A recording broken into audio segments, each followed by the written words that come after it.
প্রিয় মুসলিম এবং অমুসলিম ভাই ও বোনেরা, আসসালামু আলাইকুম ওয়া রাহমাতুল্লাহি ওয়া বারাকাতুহু। আল্লাহ সুবহানাহু ওয়া তাআলার দয়া, শান্তি ও রহমত আপনাদের সবার উপরে বর্ষিত হোক। আমাদের অনুষ্ঠানে স্বাগতম। Ramzan a date with doctor Zakir. আমি আপনাদের হোস্ট ইউসুফ চেম্বার্স। আর আজকে আমাদের এই পর্বের আলোচনার টপিক রোজার সময় যেসব কাজ সুপারিশ আর অনুৎসাহিত করা হয়েছে। ডক্টর জাকির, আসসালামু আলাইকুম। ওয়ালাইকুম আসসালাম রহমতুল্লাহি ওয়া বারাকাতুহু। কেমন আছেন আপনি? আলহামদুলিল্লাহ, আল্লাহ বারিক ফি। আলহামদুলিল্লাহ। মাশাআল্লাহ, আলহামদুলিল্লাহ। আজকের টপিক এটা বেশ গুরুত্বপূর্ণ বিষয়। সত্যি বলতে আমাদের অনুষ্ঠানের ৩২টা টপিক, ইনশাআল্লাহ এর সবগুলোই খুব গুরুত্বপূর্ণ হবে ইনশাআল্লাহ। তাহলে ডক্টর জাকির, আপনাকে প্রশ্ন করা শুরু করি। প্রথমেই আপনি কি আমাদের দর্শকদের বলবেন যে রোজা থাকা অবস্থায় কোন কাজগুলোর কথা সুপারিশ করা হয়েছে? আলহামদুলিল্লাহ, ওয়াসসালাতু ওয়াসসালাম আলা রাসূলিল্লাহ ওয়া আলা আলিহি ওয়া সাহবিহি আজমাইন, আম্মা বাদ। আউযু বিল্লাহি মিনাশ শাইতানির রাজীম। বিসমিল্লাহির রহমানির রহিম। রব্বি ইশরাহ লি সাদরি ওয়া ইয়াসসির লি আমরি ওয়াহলুল উকদাতাম মিন লিসানি ইয়াফকাহু কাওলি। সাধারণত যে কাজগুলো অন্য সময়েও সুপারিশ করা হয়েছে, রমজান মাসেও সেগুলো সুপারিশ করা হয়েছে, তবে সেগুলো বাদে যে কাজে রোজা ভাঙে। কিছু কিছু কাজ সুপারিশ করেছেন আমাদের প্রিয় নবী, বিশেষ করে রমজান মাসে, আর কিছু কাজ রমজান মাসে বেশি করে করতে বলেছেন। এরকম অনেক কাজই আছে, আমি যতগুলো পারি এখানে বলছি। প্রথমটা হচ্ছে সাহরি করা। সাহরিকে আমরা অবহেলা করব না। দ্বিতীয়টা হচ্ছে যতটা দেরিতে সম্ভব সাহরি করা, ভোর হওয়ার ঠিক আগ মুহূর্তে। তৃতীয় হচ্ছে যত তাড়াতাড়ি সম্ভব ইফতার করে ফেলা, সূর্যাস্তের ঠিক পরপরই করে ফেলা। চতুর্থ হচ্ছে ইফতারের সময় পানি আর খেজুর খাওয়া। পঞ্চম হচ্ছে ইফতার করার পরে কিছু নির্দিষ্ট দোয়া পড়া। এরপর ৬ নম্বর, যখন ইফতার করবেন অন্যদেরকেও আমন্ত্রণ জানাবেন, বিশেষ করে গরিব লোকদের। এগুলো নিয়ে আমরা আগামীকাল আলোচনা করব। নবী আরও কিছু কাজের কথা বলেছেন আমাদের। ১ নম্বর, আমরা রমজান মাসে যতটা সম্ভব ভালো কাজ করার চেষ্টা করব। ২ নম্বর, রমজান মাসে বেশি করে পরোপকার করব। ৩ নম্বর, যদি কেউ আপনাকে উস্কানি দেয় আপনি রেগে যাবেন না, তখন বলবেন আমি রোজা আছি, রোজা আছি। ৪ নম্বর, আমরা মেসওয়াক করব, অর্থাৎ দাঁতন। ৫ নম্বর, যদি সম্ভব হয় আমরা রমজান মাসে উমরা করব। ৬ নম্বর, যতদূর সম্ভব ধর্ম সম্পর্কে জ্ঞান অর্জন করব, অনুবাদ সহ পবিত্র কোরআন পড়ব, সহিহ হাদিস পড়ব, ইসলামিক বই পড়ব। ৭ নম্বর হচ্ছে যতটা পারি ইসলামিক অনুষ্ঠানে অংশগ্রহণ করব, লেকচার, সেমিনার, যাতে ইসলাম সম্পর্কে জানতে পারি। নাম্বার ৮, আমরা তখন দেখব ইসলামিক অনুষ্ঠান, হতে পারে কোনো ভিডিও, বিভিন্ন ইসলামিক ক্যাসেট, বিভিন্ন বিশেষজ্ঞের লেকচার শুনব, যাতে করে ইসলামিক জ্ঞান আমাদের বাড়ে। ৯ নম্বর, এ সময় আমরা আনন্দে থাকার চেষ্টা করব, মন খারাপ করে থাকব না। ১০ নম্বর, অন্যদের সাথে ভালো ব্যবহার করব। ১১ নম্বর, আমরা পরিবারের সবার সাথে ভালো ব্যবহার করব। ১২ নম্বর, আমরা এ সময় কাজ করব বেশ ভাবনা চিন্তা করে। তারপর ১৩ নম্বর, যে আমরা এ সময় চেষ্টা করব মানুষের বিভিন্ন অন্যায় আর অপরাধ ক্ষমা করে দিতে। এছাড়াও আমাদের নবী কিছু কাজের কথা বলেছেন, সেগুলো নিয়ে আমরা পরবর্তীতে আলোচনা করব। যেমন ধরেন নবী বলেছেন যে রমজান মাসে তোমরা চেষ্টা করবে ৫ ওয়াক্ত নামাজই জামাতে গিয়ে পড়ার জন্য, যতদূর সম্ভব মসজিদে নামাজ পড়বে। ২ নম্বর, এ সময় আমরা বেশি করে সুন্নত আর নফল নামাজ পড়ব। ৩ নম্বর, এ সময় আমরা বেশি করে আল্লাহ তাআলার কাছে দোয়া করব। ৪ নম্বর, আমরা আল্লাহর কাছে ক্ষমা প্রার্থনা করব, কারণ এই রমজান মাস হচ্ছে ক্ষমার মাস। ৫ নম্বর, বেশি করে পবিত্র কোরআন তেলাওয়াত করব। ৬ নম্বর, আমরা তারাবির নামাজ পড়ব। ৭ নম্বর, বিশেষ করে রমজানের শেষ ১০ দিন কিয়ামুল লাইল আদায় করব। ৮ নম্বর হচ্ছে আমরা ইতিকাফ করব, যদি সম্ভব হয় শেষ ১০ দিন। আর ৯ নম্বর, আমরা যাকাত দেব যদি না দিয়ে থাকি। ১০ নম্বর, সেটা হচ্ছে আমরা নিজেদের উন্নয়নের চেষ্টা করব যতটা সম্ভব হয়। 11 নম্বর লাইলাতুল কদরকে খুঁজব। নাম্বার 12 মুসলিম ভাইদের ইসলা দেব। 13 নম্বর অমুসলিম ভাই বোনদের দাওয়া দেব। এই হলো সংক্ষেপে আমাদের কাজগুলো, যেগুলো রমজান মাসে করার জন্য সুপারিশ করা হয়েছে। সুবহানাল্লাহ। আমাদেরকে অনেক কাজের কথা আলোচনা করতে হবে, আমি আশা করছি, আর আল্লাহ তাআলার কাছে দোয়া করছি এই আলোচনায় দর্শকরাও যেন উপকৃত হতে পারেন, পাশাপাশি আমরাও ইনশাআল্লাহ। সবাই যেন উপকার পেতে পারি। ইনশাআল্লাহ। প্রথম 6 কাজ নিয়ে আগামীকাল আলোচনা করব, যার টপিক সেহরি ও ইফতার, ইনশাআল্লাহ। যাতে করে পর্বটা উপভোগ্য হয়। তারপর আপনি একেবারে শেষ যে 13টা কাজের কথা বললেন, সেগুলো নিয়েও আমরা আগামী পর্বগুলোতে আলোচনা করব, 9 রোজা থেকে শুরু করে 22 রোজার মধ্যে। আপনি মাঝখানে যে 13টা কাজের কথা বললেন, আমরা এখন সেই কাজগুলো নিয়ে আলোচনা করব আমাদের এই পর্বে। তাহলে ডাক্তার জাকির, আজকে আমরা প্রথমেই যে কাজটা নিয়ে আলোচনা করব সেটা হচ্ছে পবিত্র রমজান মাসের প্রেক্ষাপটে পরোপকার বলতে আপনি ঠিক কি বোঝাবেন, আর এই মাসে মুসলিমদেরকে কোন ধরনের পরোপকার করতে পরামর্শ দেবেন? মানুষের উচিত সারা জীবনে পরোপকার করা, তবে রমজান মাসে আমরা পরোপকারের সর্বোচ্চ চূড়ায় উঠব। আর একজন মানুষ বিভিন্ন উপায়ে পরোপকারী হতে পারে। যেমন ধরেন, পরোপকারের কথা বললে মানুষ ভাবে যে মানুষকে টাকা দিয়ে সাহায্য করতে হবে, তবে এটা পরোপকার করার মতো একমাত্র কাজ না। এটা হলো পরোপকারের একটা অংশ, মানুষকে টাকা দিয়ে সাহায্য করা। পরোপকারের অন্য একটা উপায় হচ্ছে যদি জ্ঞান বিতরণ করেন, যদি কাউকে সঠিক পথে পরিচালিত করেন, তাহলে সেটাও এক ধরনের পরোপকার। জ্ঞান দিয়ে সাহায্য করতে পারেন। এছাড়াও আপনি পরোপকার করতে পারেন শারীরিক শক্তি দিয়ে সাহায্য করে, কোনো কাজ করে দিলেন অথবা কিছু তুলে দিলেন, এই কাজটাও পরোপকার। যে কাজটা ভালো সেটাই আসলে পরোপকার। যেমন ধরেন, আপনি একটা চাকরি করছেন আর সেখানে একটা ভালো অবস্থানে আছেন, হয়তো কাউকে সাহায্য করতে পারেন, তার চাহিদাগুলো পূরণ করতে পারেন, এই কাজটাও এক ধরনের পরোপকার। তাহলে এই সব কাজই পরোপকারের মধ্যে পড়ে। আর আমাদের নবী মোহাম্মদ সাল্লাল্লাহু সাল্লামের একটা হাদিস বলছে, এটার উল্লেখ আছে সহিহ বুখারীতে, খণ্ড নম্বর 1, এটা আছে বুক অব রেভেলেশনে, হাদিস নম্বর 5। এখানে বলা হয়েছে যে মোহাম্মদ সাল্লাল্লাহু সাল্লাম তিনি হলেন পৃথিবীর মধ্যে সবচেয়ে পরোপকারী, আর এই পবিত্র রমজান মাসে পরোপকারের সর্বোচ্চ চূড়ায় থাকবেন তিনি। ফেরেশতা জিবরাইল আলাইহিস সালাম রমজান মাসে নবীর কাছে আসতেন, তাকে কোরআন পড়ে শোনাতেন। আর বলা হয়েছে যে নবী মুহাম্মদ সাল্লাল্লাহু আলাইহি সাল্লাম তিনি প্রচণ্ড বেগে চলমান বাতাসের চেয়েও পরোপকারী বেশি, পরোপকারের সর্বোচ্চ চূড়ায়। এছাড়া নবী মুহাম্মদ সাল্লাল্লাহু আলাইহি সাল্লাম বলেছেন, এটার উল্লেখ আছে তিরমিজিতে, হাদিস নাম্বার 3233, সেখানে বলা হয়েছে যে বেহেশতে এমন কিছু ঘর থাকবে যেগুলোর ভেতরটা তোমরা বাইরে থেকে দেখতে পাবে আর ভেতর থেকে বাইরেটা দেখবে। এই ঘরগুলো তৈরি করা হবে তাদের জন্য যারা পরোপকারী, যারা গরিবদের সাহায্য করে, যারা রোজা রাখে নিয়মিতভাবে আর রাতের বেলায় নামাজ পড়ে। তাহলে এই মানুষগুলোর জন্য বেহেশতে কিছু স্পেশাল ঘর থাকবে। এছাড়াও আরেকটা হাদিস, সহিহ হাদিস, এটার উল্লেখ আছে ইবনে মাজা, হাদিস নাম্বার 1746।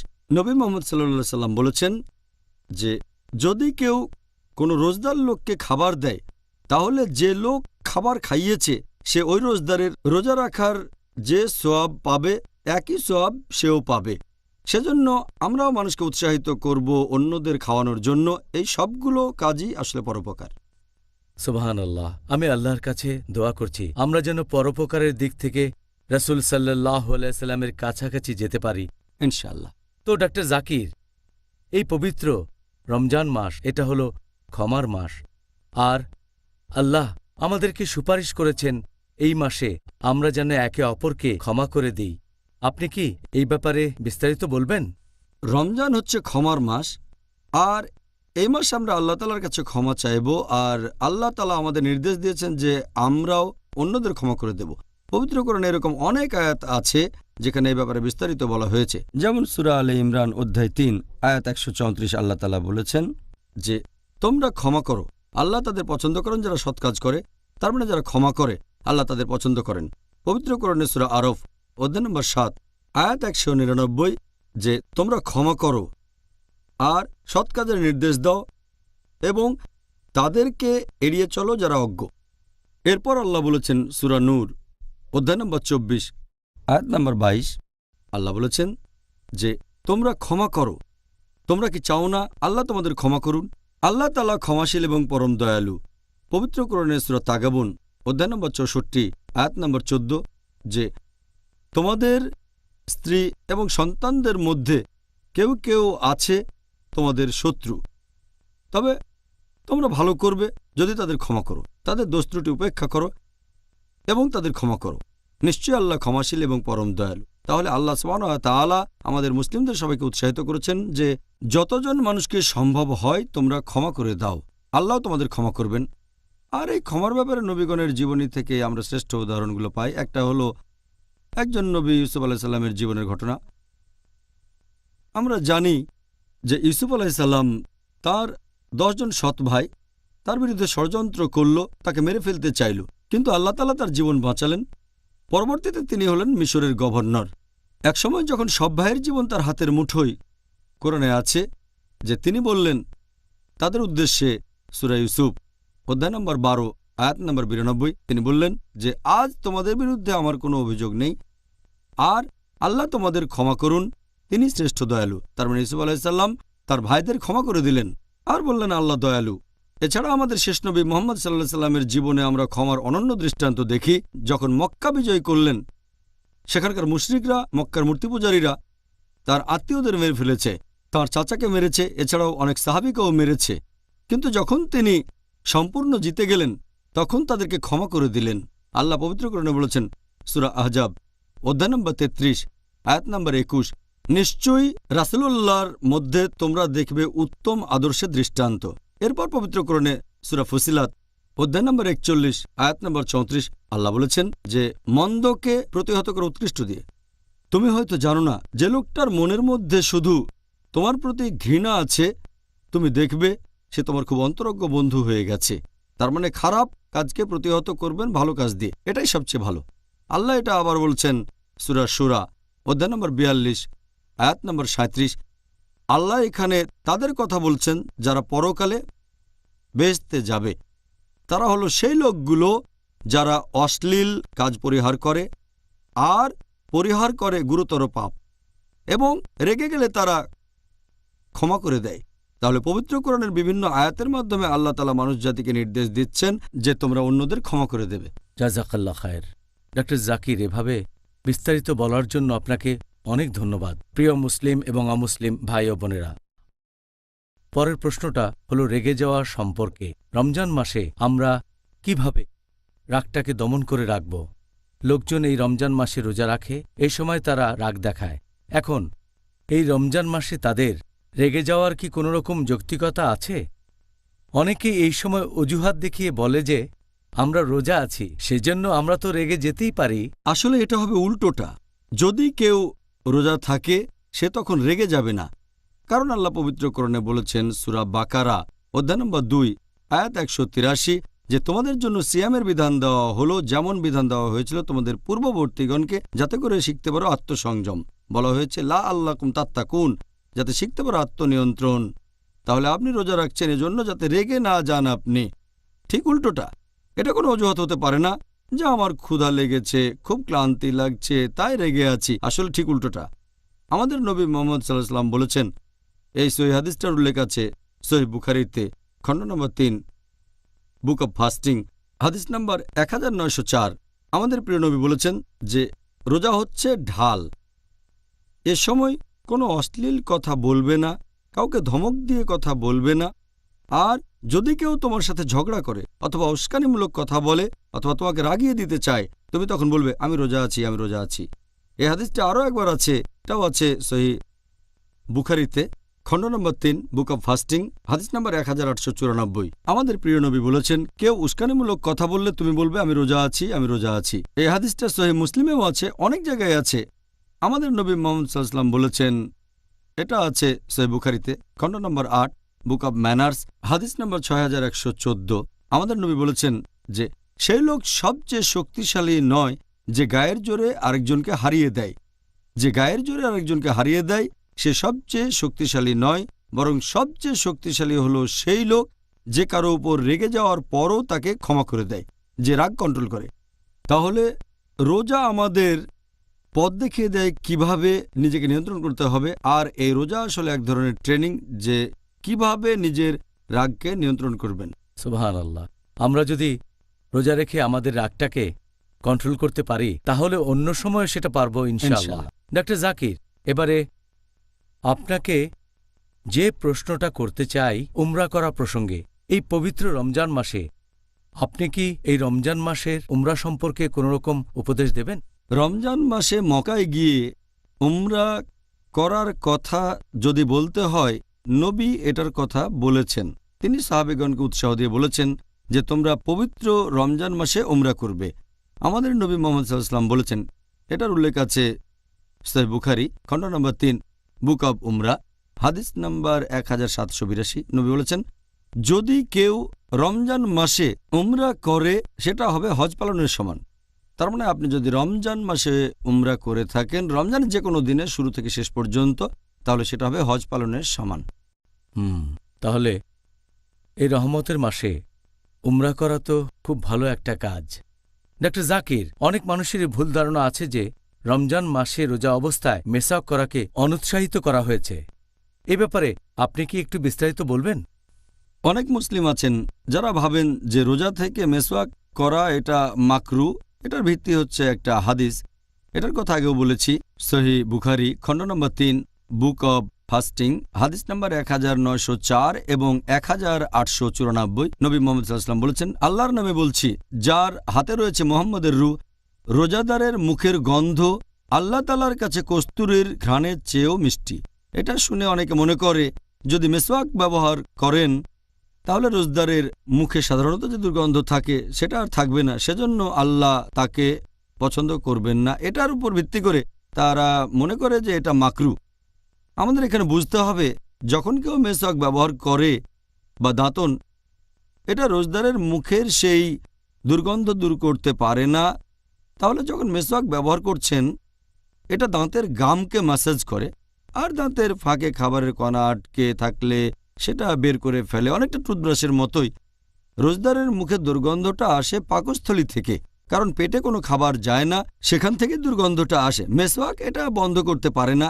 এছাড়া আমাদের নবী মুহাম্মদ সাল্লাল্লাহু আলাইহি ওয়াসাল্লাম বলেছেন, এটা আছে সহিহ বুখারী খণ্ড নম্বর 2 হাদিস নম্বর 887। আমাদের নবী বলেছেন যে যদি আমার উম্মার জন্য এটা কঠিন না হয়ে যেত তাহলে আমি প্রত্যেক নামাজের আগে মেসওয়াক করা বাধ্যতামূলক করে দিতাম, যেমন ওযু আবশ্যিক। নবী বলেছেন এটা যদি কঠিন না হতো আমার উম্মার জন্য তাহলে আমি প্রত্যেক নামাজের আগে মেসওয়াক করাটা বাধ্যতামূলক করতাম। তাহলে এই কাজটা নবী আমাদের করতে বলেছেন। রোজার সময় মেসওয়াক বাদ দিলে সে কথা বলতেন, যেমন তিনি বলেছেন ওজুর সময় নাকে পানি নেয়ার ব্যাপারে। হাদিসটা আছে আবু দাউদে খণ্ড নাম্বার 2 হাদিস নাম্বার 2360। আমাদের প্রিয় নবী বলেছেন যে ওজু করার সময় তোমরা প্রচুর পানি দিয়ে নাক পরিষ্কার করবে, শুধু রোজার সময় বাদে। তার মানে অনেক পানি দিয়ে নাক পরিষ্কার করাটা ভালো, তবে রোজার সময়টা বেশি পানি নেবেন না, কারণ সেক্ষেত্রে পানি গলায় চলে যেতে পারে, পেটেও যাবে। মেসওয়াকের ব্যাপারে এমন কোনো সমস্যা থাকলে নবী সেটা বলতেন যে তোমরা মেসওয়াক ব্যবহার করতে পারো, তবে রোজার সময়টা বাদে। তাহলে মেসওয়াক ব্যবহার করাটা হচ্ছে সুন্নত, এটা সুপারিশ করা হয়েছে, এটা মুস্তাহাব, আমরা এটা করব, আর এজন্য ইনশাল্লাহ পুরস্কার পাবো। ডক্টর জাকির, এই আশীর্বাদের রমজান মাসে আমরা কিভাবে জ্ঞান আহরণ করতে পারি? জ্ঞান আহরণ খুব ভালো কাজ। বিশেষ করে এই রমজান মাসে মানুষ বিভিন্ন উপায়ে জ্ঞান আহরণ করতে পারে। কোরআন পড়তে পারেন, রমজানের সময় কোরআন শরীফ পড়া মুস্তাহাব, আর পাশাপাশি কোরআনের অনুবাদও পড়বেন। এরপর আরও পড়বেন আমাদের নবীর হাদিস, আর যতখানি সম্ভব সেই বইগুলো পড়বেন যেগুলো সহিহ। আমাদের নবীর সহিহ হাদিস সবচেয়ে ভালো হচ্ছে কুতুবুস সিত্তা, এই বইগুলোই হচ্ছে সবচেয়ে ভালো, যেমন বুখারী, মুসলিম, সুনান তিরমিজি, সুনান আবু দাউদ, সুনান নিসাই, ইবনে মাজাহ, এগুলো কুতুবুস সিত্তা সবচেয়ে ভালো। সময় কম থাকলে অন্তত প্রথম দুটো হাদিসের বইগুলো পড়েন, তার মানে সহিহ বুখারী আর সহিহ মুসলিম। যদি সময় কম থাকে তাহলে সহিহ মুসলিমের ছোট সংস্করণ পড়েন, অথবা সহিহ বুখারীর ছোট সংস্করণ, অথবা পড়তে পারেন মুত্তাফিক আলাইহি, যে হাদিসগুলো বুখারী আর মুসলিমের মধ্যে কমন। এছাড়া আমাদের নবীর জীবন কাহিনী পড়তে পারেন।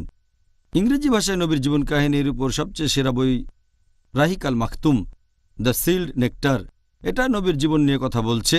এরপর নবীর জীবনী নিয়ে আরেকটা বই মুহাম্মদ সাল্লাল্লাহু আলাইহি ওয়াসাল্লামের জীবনী লিখেছেন তাহিয়া আল ইসমাইল, এটাও ভালো বই। আমরা জ্ঞান আহরণ করতে পারি বিভিন্ন রকম অনুষ্ঠানে, অংশগ্রহণ করে বিভিন্ন ইসলামিক অনুষ্ঠানে যাব, লেকচার শুনব, সেমিনারে যাব, এতে আমাদের জ্ঞান বাড়বে। এছাড়া ভিডিও ক্যাসেট দেখতে পারেন, ইসলামিক লেকচার, ইসলামিক অনুষ্ঠান শুনতে পারেন, অডিও ক্যাসেট। তারপর ইন্টারনেটে যেতে পারেন, ইসলামিক ওয়েবসাইটগুলোতে যান, বিভিন্ন ইসলামিক ওয়েবসাইট।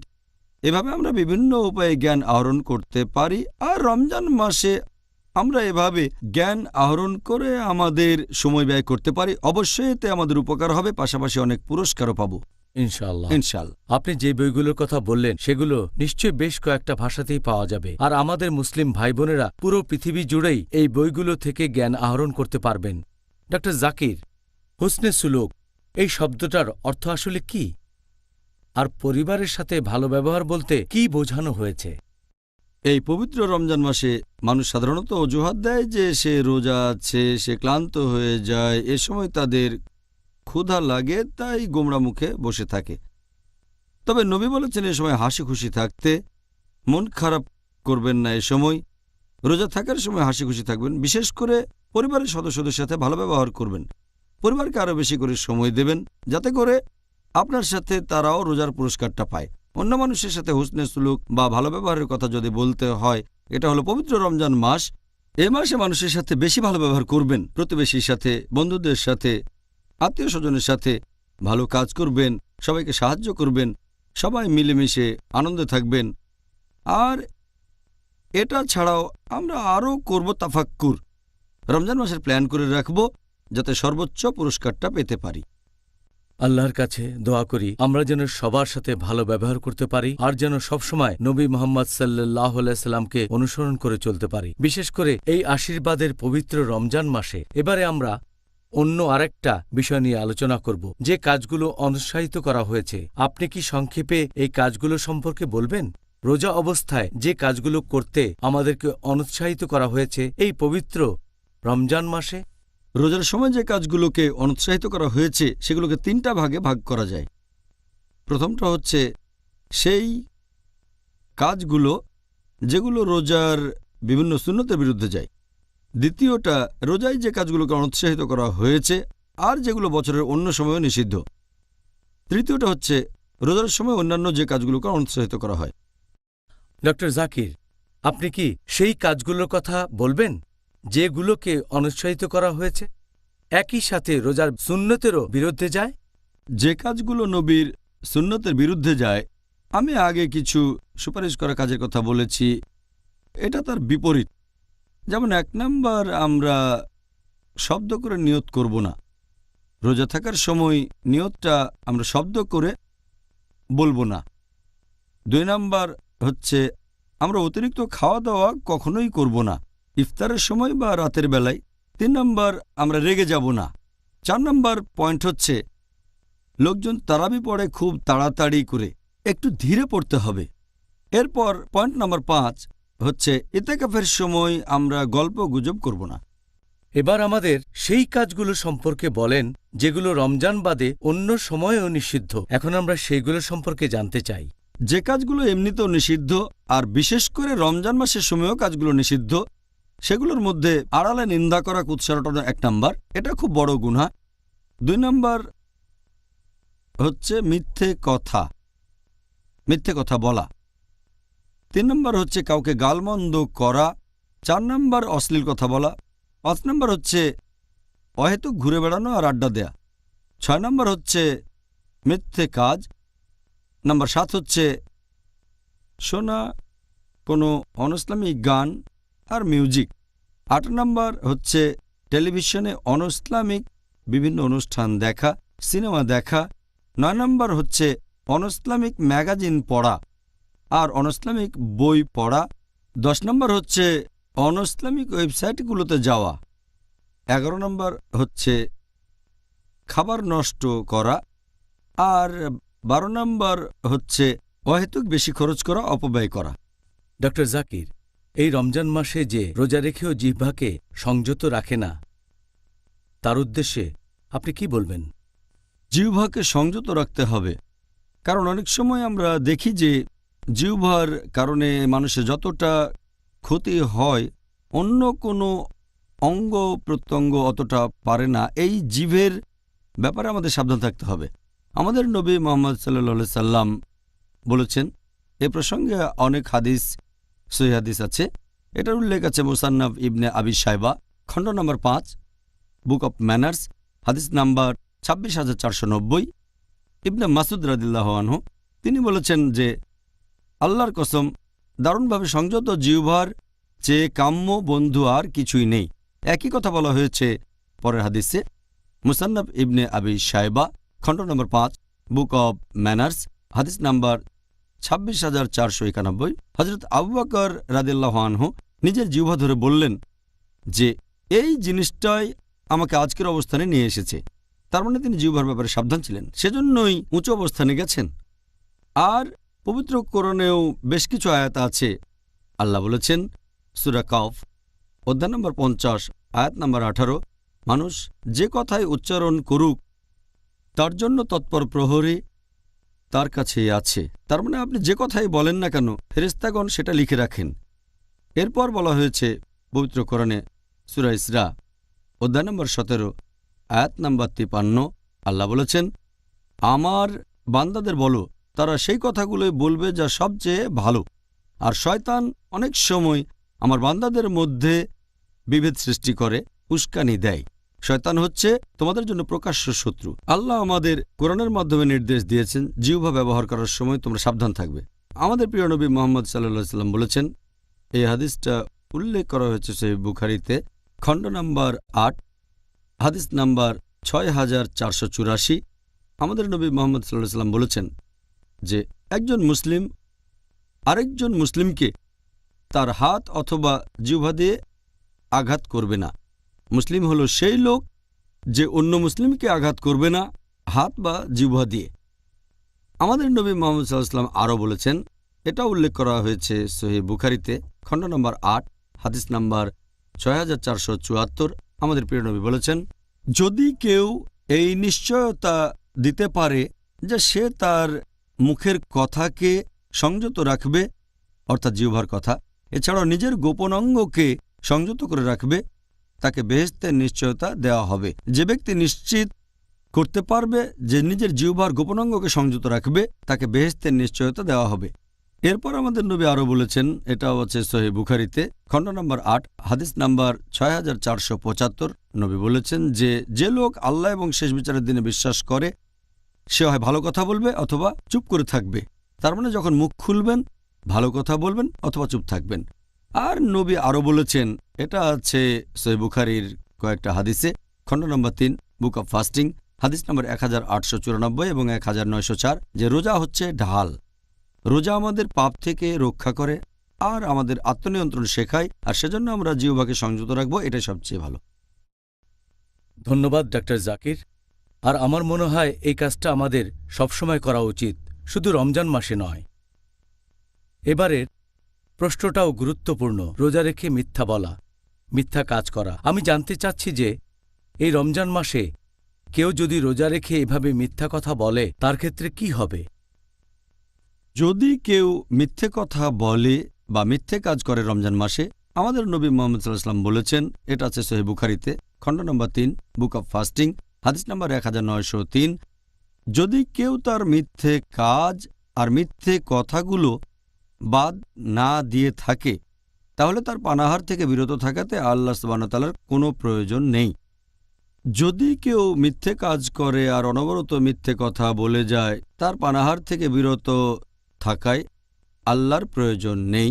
তার মানে এতে তার রোজাটা কিন্তু ভেঙে যাবে না। রোজা রেখে মিথ্যে বললে রোজা ভেঙে যাবে না, তবে রোজা রাখার যে পুরস্কার পাবেন সেটা কমে যাবে। যদি কোনো গুনাহ করে থাকেন, কোনো মিথ্যে বলেন, তাহলে তখন রোজা থাকার যে পুরস্কারটা পেতেন সেটা কমে যাবে, বাতিলও হয়ে যেতে পারে। আমাদের প্রিয় নবী মুহাম্মদ সাল্লাল্লাহু আলাইহি সাল্লাম আরও বলেছেন, এটার উল্লেখ আছে ইবনে মাজাহ, খণ্ড নম্বর 3, বুক অব ফাস্টিং, হাদিস নাম্বার 1690। অনেক মানুষ রোজা রাখে কিন্তু সেজন্য কোনো পুরস্কার পায় না। তারা রোজা অবস্থায় শুধু নিজেদের ক্ষুধা সংযত করে। তার মানে আপনি যদি রোজা রেখে মিথ্যে কথা বলেন, মিথ্যে কাজ করেন, তাহলে পুরস্কারটা পাবেন না। এখানে শুধু ক্ষুধাকে সংযত করছেন, খাবার খাননি, ডায়েটিং করেছেন। আসল যে উদ্দেশ্য নিজেকে নিয়ন্ত্রণ করা সেটা করেননি।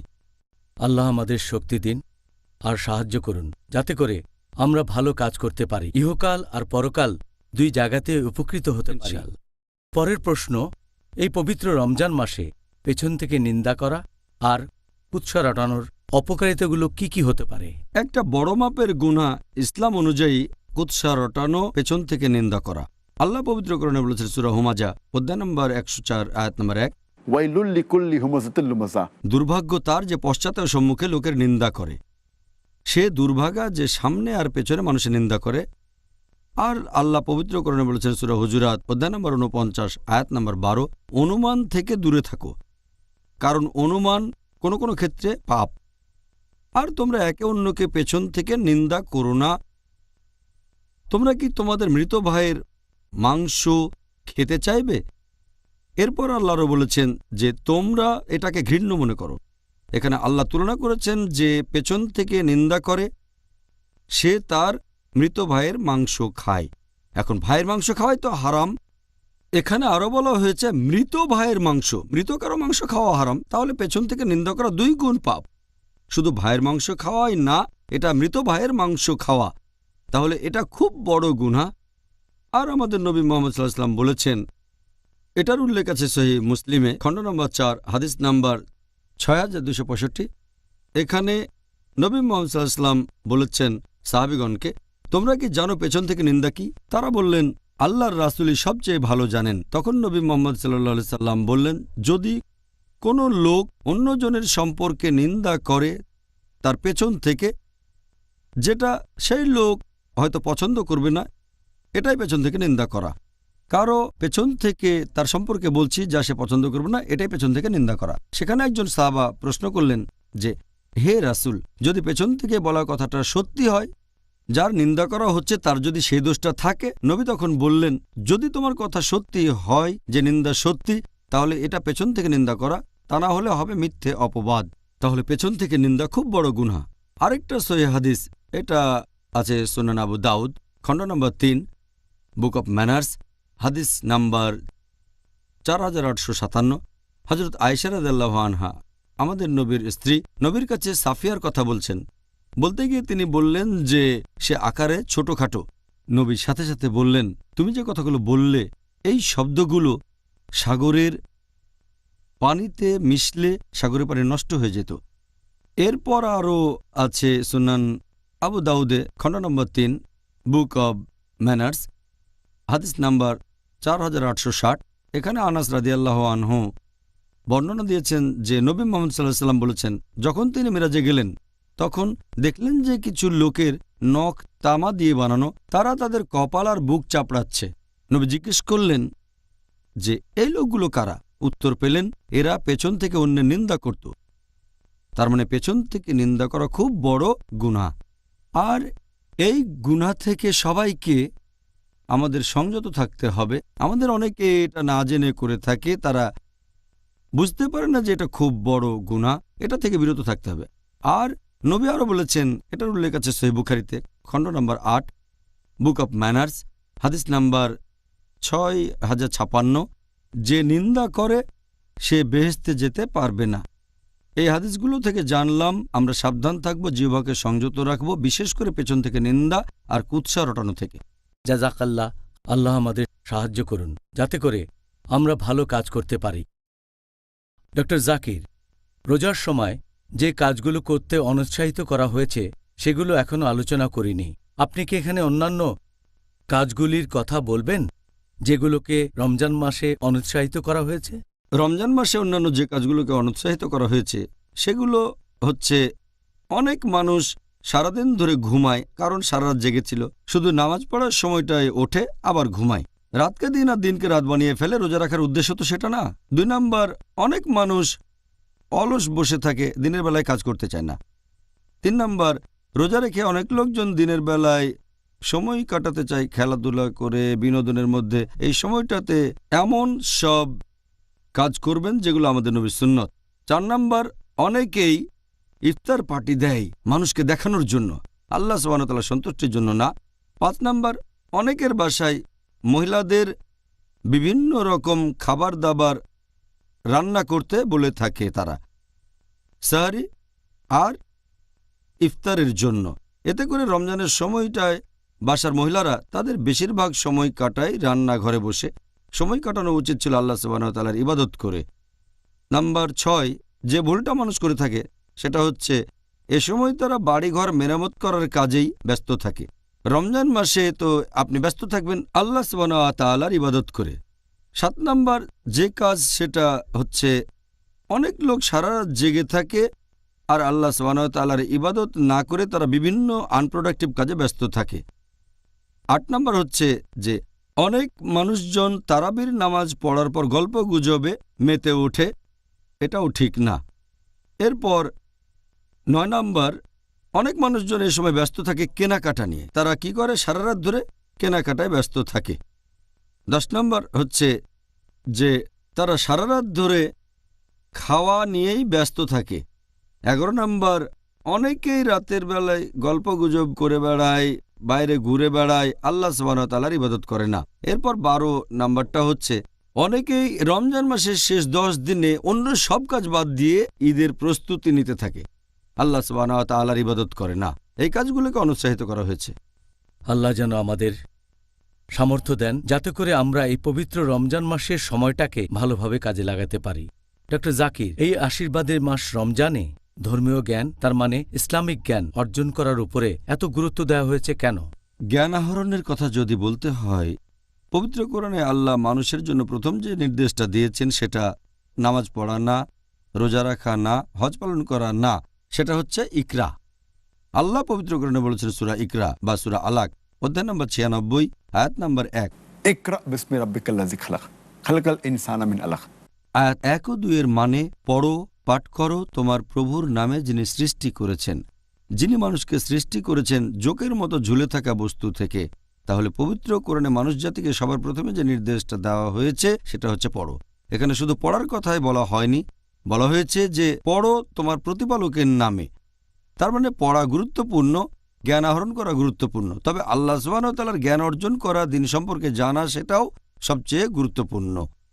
আর আল্লাহ পবিত্র কোরআনে বলেছেন সূরা মুজাদ্দিলা অধ্যায় নম্বর 58 আয়াত নম্বর 11, বলা হয়েছে আল্লাহ সুবহানাহু ওয়া তাআলা সেই সব মানুষকে মর্যাদায় উন্নীত করবেন যারা ঈমান এনেছে এবং জ্ঞান আহরণ করেছে। পবিত্র কোরআনে সূরা বাকারা অধ্যায় নম্বর 2 আয়াত নম্বর 269, যে আল্লাহ সুবহানাহু ওয়া তাআলা যাকে ইচ্ছা হিকমত প্রদান করেন এবং যাকে হিকমত প্রদান করে থাকেন তাকে অনেক কল্যাণও তিনি দান করে থাকেন, এবং শুধু বোধসম্পন্নরাই শিক্ষা গ্রহণ করে। আমাদের প্রিয় নবী মুহাম্মদ সাল্লাল্লাহু আলাইহি ওয়াসাল্লাম তিনিও বলেছেন, উল্লেখ আছে সহিহ বুখারীতে খণ্ড নম্বর 1 হাদিস নম্বর 71, আমাদের নবী বলেছেন যে আল্লাহ সুবহানাহু ওয়া তাআলা যাদেরকে অনুগ্রহ করতে চান তাদেরকে তিনি ধর্মীয় জ্ঞানে এগিয়ে দেন, মানে তাদেরকে ধর্মীয় জ্ঞান দান করেন। তাহলে আল্লাহ যাদের সাহায্য করতে চান তাদেরকে তিনি ধর্ম সম্পর্কে জ্ঞান দান করে থাকেন। আমাদের নবী মুহাম্মদ সাল্লাল্লাহু আলাইহি ওয়াসাল্লাম বলেছেন, এটা আছে সহিহ মুসলিমে খণ্ড নম্বর 3 হাদিস নাম্বার 4005, আমাদের প্রিয় নবী বলেছেন যে যখন কোনো মানুষ মারা যায়, সে মারা গেলে তার সব কাজ শেষ হয়ে যায় শুধু 3টা কাজ বাদে। কেউ মারা গেলে তার সব ভালো কাজই শেষ হয়ে যায় শুধু 3টা কাজ বাদে। যে মানুষ অন্য মানুষকে কিছু দান করেছে, যে মানুষ জ্ঞান দান করেছে অন্য মানুষকে, আর যে মানুষের ধার্মিক সন্তানেরা আল্লাহর কাছে তার জন্য দোয়া করে। তার মানে কেউ মারা গেলে তার সব ভালো কাজ শেষ হয়ে যায় 3টা বাদে। যদি কেউ দাতব্য প্রতিষ্ঠান চালু করে সাদকায়ে জারিয়া, যেখানে মানুষজনকে বিভিন্ন রকম সাহায্য সহযোগিতা দেওয়া হয় নিয়মিতভাবে, এটি সাদকায়ে জারিয়া। তারপর সে যদি অন্য কাউকে কিছু শিখিয়ে থাকে আর সেই লোক যদি জ্ঞানটা শিখে নিয়ে তার নিজের কাজে লাগায়, ধর্মের কাজে, মানুষের সাহায্যের কাজে, এটাও টিকে থাকবে। আর শেষটা হচ্ছে ধার্মিক সন্তান যারা মৃত বাবা মার জন্য দোয়া করে। সেজন্য জ্ঞান খুবই গুরুত্বপূর্ণ। আর আল্লাহ পবিত্র কোরআনে বলেছেন সূরা নাহাল অধ্যায় নম্বর 16 আয়াত নম্বর 43 আর সূরা আম্বিয়া অধ্যায় নম্বর 21 আয়াত নম্বর 7, ফাসআলু আহলে যিকরি ইনকুন্তুম লা তা'লামুন। যদি তোমরা না জানো তাহলে এ ব্যাপারে জ্ঞানীদেরকে জিজ্ঞেস করো। আল্লাহ বলেছেন জ্ঞানীদেরকে জিজ্ঞেস করো। সেজন্য যে মানুষটার জ্ঞান আছে তার অবস্থানটা অনেক উপরে। সেই মানুষের পরীক্ষায় পাশ করার সম্ভাবনা বেশি যে আখিরাতে ভালো ফলাফল করে থাকে। আর এজন্যই আল্লাহ তাআলা জ্ঞান অর্জনকে সবচেয়ে বেশি গুরুত্ব দিয়েছেন, বিশেষ করে রমজান মাসে। এই মাসে আমরা জ্ঞান অর্জন করব, বেশি করে জ্ঞান আহরণ করব, আর সেটা অন্যদের মাঝে ছড়িয়ে দেব। আজকের অনুষ্ঠানের শেষ প্রশ্ন, সেটা হচ্ছে মিউজিক নিয়ে। অনেক মুসলিমই মনে করে যে ইসলামে মিউজিকের অনুমতি আছে। এখন আপনি কি বলবেন যে নবী মুহাম্মদ সাল্লাল্লাহু আলাইহি সাল্লাম কি মিউজিকের বিরুদ্ধে কিছু বলেছেন? মিউজিকের কথা যদি বলতে হয়, এ ব্যাপারে বিশেষজ্ঞদের মতভেদ আছে যে মিউজিক অথবা গানের অনুমতি আছে কিনা। আর পবিত্র কোরআনে কোনো আয়াত সরাসরি মিউজিককে নিষেধ করেনি, তবে কিছু নির্দেশ আছে।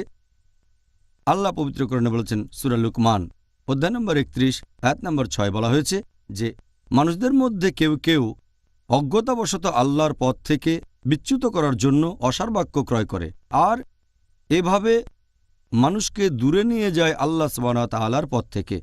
তারা আল্লাহ প্রদর্শিত পথ নিয়ে ঠাট্টা বিদ্রূপ করে। এদের জন্য রয়েছে খুবই অবমাননাকর শাস্তি। পবিত্র কোরআনের তাফসীর পড়লে আপনারা দেখতে পাবেন এই যে অসার বাক্য, জ্ঞান বহির্ভূত অর্থ ছাড়া, এটা বোঝাচ্ছে অনইসলামিক গান আর বিভিন্ন বাদ্যযন্ত্রের কথা। তাফসীর পড়লে এটা পাবেন। আর নবী মিউজিককে নিষেধ করেছেন এরকম অনেক সহিহ হাদিস আছে। যদি আমাদের নবী মুহাম্মদ সাল্লাল্লাহু আলাইহি ওয়াসাল্লামের হাদিসগুলো পড়ে দেখেন তাহলে এই ব্যাপারে কোনো রকম সন্দেহই থাকবে না। আমাদের নবী মুহাম্মদ সাল্লাল্লাহু আলাইহি ওয়াসাল্লাম বলেছেন, এটার উল্লেখ আছে সহিহ বুখারীতে খণ্ড নম্বর 7 হাদিস নাম্বার 5590। আমাদের নবী বলেছেন যে আমার উম্মতদের মধ্যে এমন অনেকেই থাকবে যারা জেনায় লিপ্ত থাকবে। তার মানে ব্যভিচার, অবৈধ যৌনাচার, অনেকে রেশমের কাপড় পরবে, মাদকদ্রব্য সেবন করবে এবং বাদ্যযন্ত্র বাজাবে আর ভাববে এগুলো বৈধ।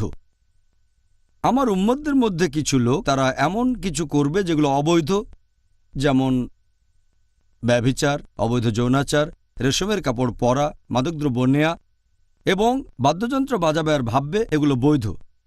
এই হাদিস বলছে তারা কিছু কাজকে বৈধ মনে করবে। আমরা জানি যে মাদকদ্রব্য হারাম, আমরা ভালো করেই জানি যে ব্যভিচার করা হারাম। যেহেতু এখানে মিউজিকের কথা কিছু নিষিদ্ধ জিনিসের সাথে উল্লেখ করা হয়েছে, এখানে বাদ্যযন্ত্রের কথাও বলা হয়েছে, এটাই নির্দেশ করে যে নবী এটাকেও নিষেধ করেছেন। তবে কিছু লোক বলে এটা বৈধ। আর এখনকার দিনে কিছু বিশেষজ্ঞ আছেন যারা বলেন যে ইসলাম ধর্মে বাদ্যযন্ত্র ব্যবহারের অনুমতি দেওয়া হয়েছে। তবে এই হাদিসটা পরিষ্কার বলছে যে বাদ্যযন্ত্র জিনিসটাই হচ্ছে হারাম। আরও কিছু সহিহ হাদিস আছে যেখানে কিছু বাদ্যযন্ত্রের ব্যাপারে অনুমতি দেওয়া হয়েছে, বিশেষ করে ধপ, তার মানে তাম্বুরি। আমাদের নবী মুহাম্মদ সাল্লাল্লাহু আলাইহি ওয়াসাল্লামের হাদিস পড়লে দেখবেন সহিহ বুখারী খণ্ড নম্বর 5 হাদিস নম্বর 4001।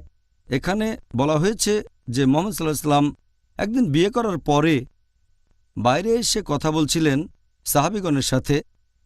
তখন ছোট ছোট দুটো মেয়ে বাজাচ্ছিল এই ধপ, তার মানে তাম্বুরি, আর তারা গানে গানে সাহাবীগণের প্রশংসা করছে কিভাবে অমুকের বাবা জিহাদ করেছেন। এরপর তারা নবীর প্রশংসা করতে লাগলো।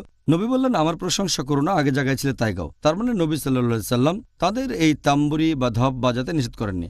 এছাড়াও আরেকটা হাদিস আছে সহিহ বুখারীতে খণ্ড নম্বর 2 হাদিস নাম্বার 987 যে আমাদের নবী একদিন শুয়েছিলেন। এই হাদিসের বর্ণনা দিয়েছেন হযরত আয়েশা রাদিয়াল্লাহু আনহা। তিনি বলেছেন যে দুটো ছোট মেয়ে তাম্বুরি বাজাচ্ছিল আর গান গাচ্ছিল। তখন হযরত আবু বকর রাদিয়াল্লাহু আনহু, হযরত আয়েশা রাদিয়াল্লাহু আনহার বাবা, তিনি সেখানে এসে তাদের বললেন, বন্ধ করো। মুহাম্মদ সাল্লাল্লাহু আলাইহি ওয়াসাল্লাম তখন ঘরে শুয়েছিলেন। তিনি আবু বকর রাদিয়াল্লাহু আনহুকে বললেন, গান গাক ওরা, আজকের দিনটা তো ঈদের দিন, ওরা গান গাক।